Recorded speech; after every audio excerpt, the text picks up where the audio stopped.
Her laughter cut through the noise of the bar like glass against stone. It was soft, but sharp enough to pierce. I was 2 steps from the counter, credit card in hand, when I heard my name without being spoken. "He's a walking ATM," her sister said, "but boring. You should leave him." And then, the laugh. Not dismissive, not defensive, agreeing. "Don't worry," my wife said, swirling her drink. "The second he pays off my loans, I'm gone. I've already met with a divorce lawyer." My body didn't move. My hands still gripped the bar's polished edge. The bartender asked if I wanted the drinks on the tab, but I didn't hear him. Inside, something split open. Quiet, clean, like fabric torn in a dark room. I stood there long enough for my pulse to steady. Then I walked back, cocktails balanced in my hands, a smile rehearsed across my face. She kissed my cheek. I kissed her forehead. 2 days later, my phone buzzed with an email that would decide everything. That night in the hotel, I steadied her face as she slept beside me. The soft rise and fall of her chest. The mask of peace. Her words replayed with surgical precision, each syllable sharper in memory than it had been in reality. "I've already met with a divorce lawyer." My first reaction was denial. A joke, perhaps. A slip. But laughter doesn't lie. My second reaction was silence. I didn't confront her. I didn't roll over and shake her awake, demanding answers. Instead, I closed my eyes and thought of numbers. The loans I had covered. The vacations I had paid for. The home I maintained. Her debt became my chains, forged willingly, thinking they bound us together. And beneath it all, a thought I had never allowed. Maybe she never loved me. Maybe I was nothing but convenience. The next morning I began collecting evidence. Her phone left unattended on the nightstand was no longer a personal object. It was a ledger of betrayal waiting to be read. I didn't snoop, not yet. Temptation is dangerous when it leaves fingerprints. Instead, I moved strategically.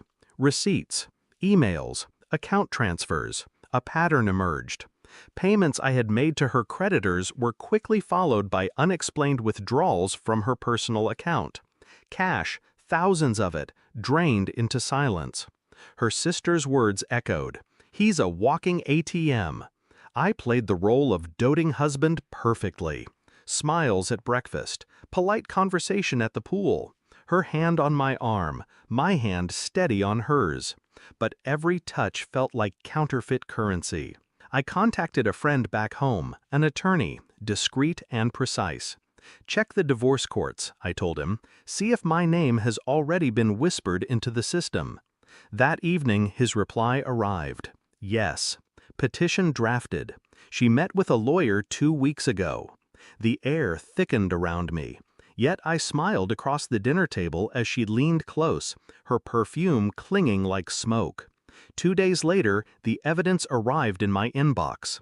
Legal drafts, financial transfers, copies of her correspondence with the lawyer.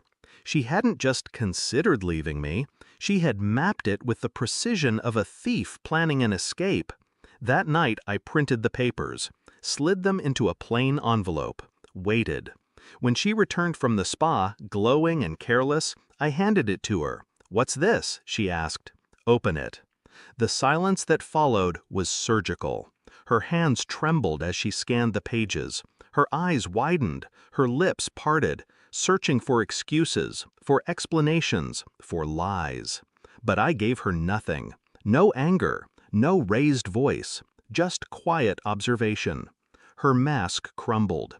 She began to cry, to reach for me. "I can explain." I raised a hand. She froze.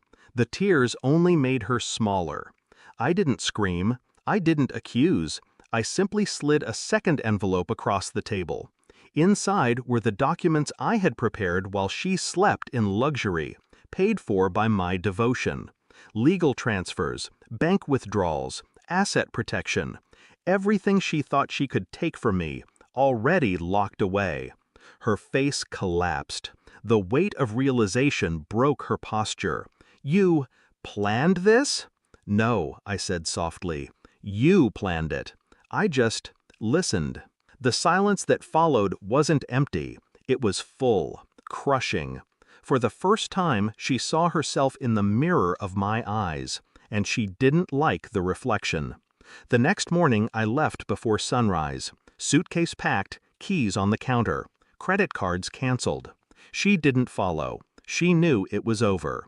Driving away, I felt no triumph, no sorrow, just clarity. Betrayal doesn't deserve rage. Rage gives it life. What it deserves is silence, absence, an empty space where my devotion used to be. She wanted freedom, now she has it.